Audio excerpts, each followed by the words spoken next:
The Watergaw, written by smokybaltic.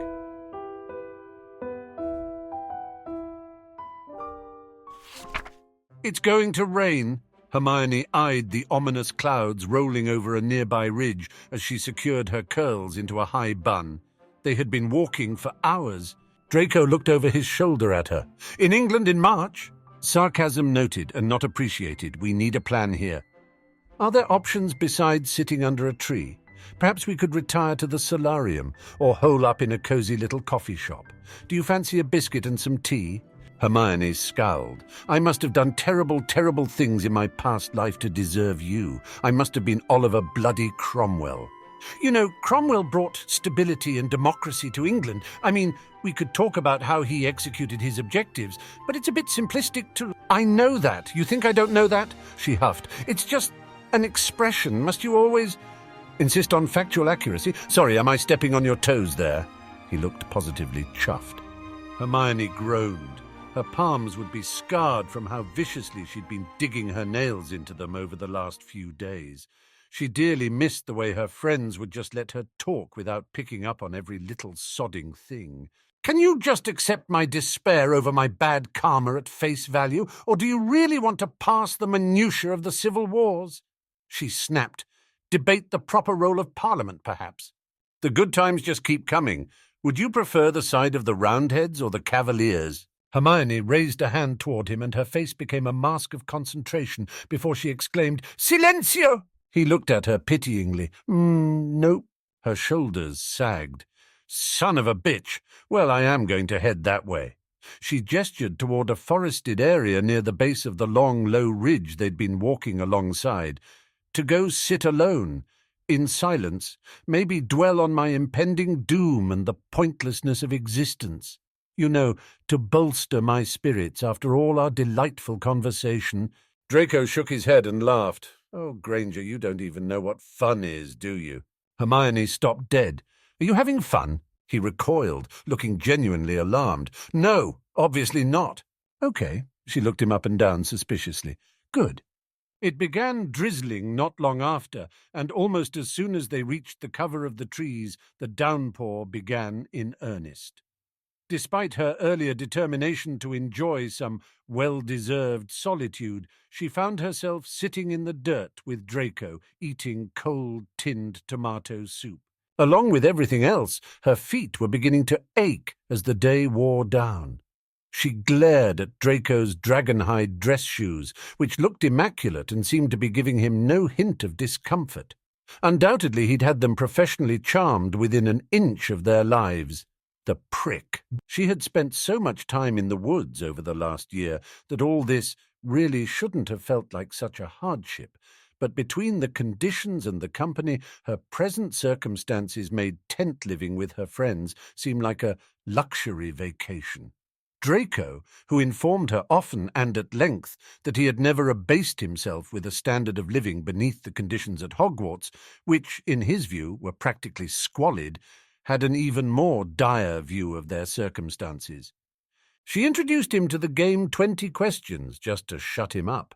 Unfortunately, his sense of humour was not conducive to fair play. Is this person a man? She'd asked. There's no evidence of that, he replied. The answer had been Gilderoy Lockhart. Is it a spell that's used often? She'd asked. You attempt it daily, I assume, he'd responded. The answer was Crenus Muto, a spell used to transfigure one's hair. They kept reasonably dry by retreating deep into the trees, sitting with their backs against a towering cathedral oak. The rain pattered persistently against the canopy of leaves overhead as it grew dark, though it wasn't nearly as cold as it had been the day before. Reluctantly, they decided they'd get no further today. A fire was built, and Hermione pulled her blankets from the depths of her beaded bag to lay over her legs. She fished out a tin of chickpea dal that she nestled into the embers to heat through. Are you holding out on me, Granger? Draco cocked a brow. As much as I possibly can, she responded, with no idea what he was referring to. I believe I heard a very promising clinking coming from that hideous little bag of yours. She rolled her eyes. Of course he'd pick up on that. In the immediate confusion that followed the appearance of Kingsley's Patronus at Bill and Fleur's wedding, she'd impulsively stuffed whatever was in reach into her bag, including several useless paperweight wedding favours, a handful of utensils, and a few bottles of wine. When she'd taken inventory weeks later, she'd thought to perhaps save the wine for Christmas, but unfortunately she and Harry had been occupied when the holiday rolled around, and they'd never got to it. "This is no time to be drinking." She held the bag a little closer. "So you do have something?" "Just a couple of bottles of wine. Be happy with your dal, you ungrateful twat." "You work hard to earn that reputation as a prig, don't you?" She pursed her lips. "One day, very, very soon, me having access to that wine may be the only thing standing between you and a grisly death. You best leave it." Draco snorted. "You don't have a wand. What are you going to do? Fight me? You're half my size." A little smile curled his lips, and he leaned in a bit, almost like he was daring her to give it a go. "Yes, but consider how much time I've dedicated to fantasizing about it. All the scenarios, details, and contingencies that I've considered in painstaking detail." "Well, obviously I knew you fantasized about me," he waggled his eyebrows. "I just never knew how graphic you would get. Naughty little thing." Hermione cursed her word choice and gagged dramatically. "If we spent 50 years lost out here, I would be fantasizing about phallic cloud formations before I ever thought about you like that." He was baiting her. She knew he was baiting her, but somehow it was impossible to resist rising to it. She only prayed that would be the end of the repartee, because she could already feel her cheeks beginning to heat. The worst of it was that, loath as she was to admit it, he had actually featured in an illicit fantasy or two of hers over the years. She hated herself for it at the minute, but the fact of the matter was that Hogwarts was a relatively small school and her options had been limited, and he was fit, so sue her. He looked at her appraisingly. "I think we both know you'd be gagging for it inside 6 months, a year tops." Hermione pinched the bridge of her nose, trying to summon her strength and cover her blush. Thankfully, he let the joke die, although they had to give up playing 20 questions shortly after because his answers became all innuendo, most of it relating to his anatomy. And then phallic cloud formations. When it came time to sleep, they took advantage of the large pines nearby. Before heading off on the Horcrux hunt, Hermione had skimmed a couple of books on wilderness survival, and she recalled that pine trees that had branches all the way to the ground generally had pockets of space at the trunk that were relatively waterproof and protected from the wind. Using branches and sticks, they were able to cocoon themselves at the base of adjacent trees, heads near the trunk and feet sticking out near the fire built between them. The midges were terrible, but it was definitely warmer. With a blanket pulled up over her head, Hermione went to sleep with buzzing in her ears, trying to think of new and better insults to hit her git of a travelling companion with tomorrow. "Poncy wayface man-child, maybe." The dreary weather persisted through the night, giving way to a grey and misty morning, so stereotypically English it inspired a desperate craving for Hermione's favourite Earl Grey tea out of sheer patriotism. When she emerged from her tree, she couldn't decide whether she was getting more wet from the heavy fog or the rain. Still, as much as she would have liked to find a sheltered spot where she could huddle by a fire, she knew if they didn't try to make some progress in the rain, then they'd never make any progress at all. It wasn't exactly the dry season. They tried to keep to the trees at first, but found it was too easy to get disoriented and waste time meandering back and forth. Beyond the forest, the wind gusted and the rocky ground was slick. Hermione pulled up the hood of her jumper and crossed her arms, hunching her shoulders against the weather. It backfired almost immediately when she slipped and fell hard on her arse because she couldn't get her hands out to catch herself. Draco made very little attempt to hide his amusement as she glared up at him from the mud, nor through her subsequent struggle to regain her footing. She suspected his ridiculous shoes were also charmed to be slip-proof, given how carelessly he was striding along, because he wasn't obnoxious enough. She trudged on, now with a wounded ego and an arse that was bruised and damp. Her anxiety was growing with every hour that passed. It had been 4 days now that she'd been out here, and there was not nearly enough to distract her from considering all the things that might have gone wrong or might be about to go wrong. And here she was, in the back of Beyond, absolutely powerless to do anything but keep walking, and it wasn't even like that was going well. The fog continued to limit their visibility, and they hadn't come upon anything even remotely promising. Hermione would have rejoiced at the sight of a piece of litter at this point, something, anything to indicate they had hope of human contact soon. Gradually the terrain softened, devolving into inches of sludge that sucked at their feet with every step. Draco made several attempts to lure her into more verbal sparring, but not only was she in no mood to argue about the merits of divination, or discuss what potions might improve her hair or defend the Sorting Hat, but she also chafed at the idea of serving as his entertainment. Most people who knew her knew enough to be properly intimidated in the face of her righteous fury, but he seemed to court it, like he enjoyed being a spectator to her blistering rants. It was maddening. It was also proving irresistible.